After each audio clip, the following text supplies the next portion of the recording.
Jus yang korang paling suka minum punya, apa dia? Jom kita beli sekarang. Ini dia, jus oren. Kita cuba rasa macam mana, manis tak? Let's go. Banyak tu. Wah, rasa sangat-sangat segar. Okay, not bad guys. Saya shot jus oren ini mungkin ada letak gula kot. Tak apa, kita test sekarang. Seberapa banyak gula terkandung dalam orange juice?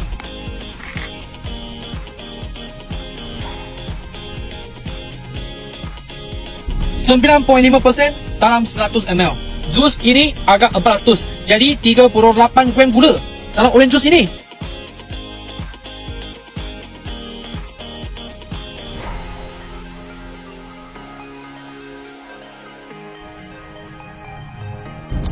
Wah, 14 teaspoon gula dalam jus oren ini. Mungkin jus sendiri pun ada gula juga, so campur sekali. Tapi ini 400 ml. Korang tak akan minum 400 ml setiap hari, betul tak? Sekali seminggu, okey lah. Cuaca panas, jadi saya minum orange juice bagi segar sikit. Nak tengok saya test minuman apa lagi? Komen, bagi tahu saya Jangan lupa share, like, follow, komen. See you guys. Jus yang korang paling suka minum punya, apa dia? Jom kita beli sekarang. Ini dia, jus oren. Kita cuba rasa macam mana, manis tak? Let's go.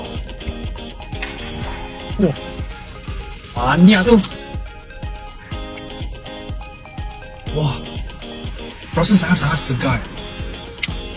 Okay, not bad guys. Saya shot jus oren ini mungkin ada letak gula kot. Tak apa, kita test sekarang. Seberapa banyak gula terkandung dalam orange juice?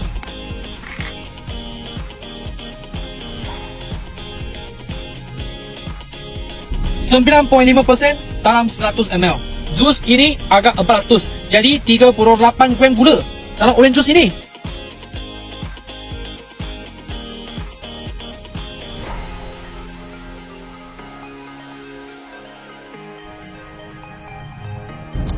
Wah, 14 teaspoon gula dalam jus oren ini. Mungkin jus sendiri pun ada gula juga, so campur sekali. Tapi ini 400 ml. Korang tak akan minum 400 ml setiap hari, betul tak? Sekali seminggu, okey lah. Cuaca panas, jadi saya minum orange juice bagi segar sikit. Nak tengok saya test minuman apa lagi? Komen, bagi tahu saya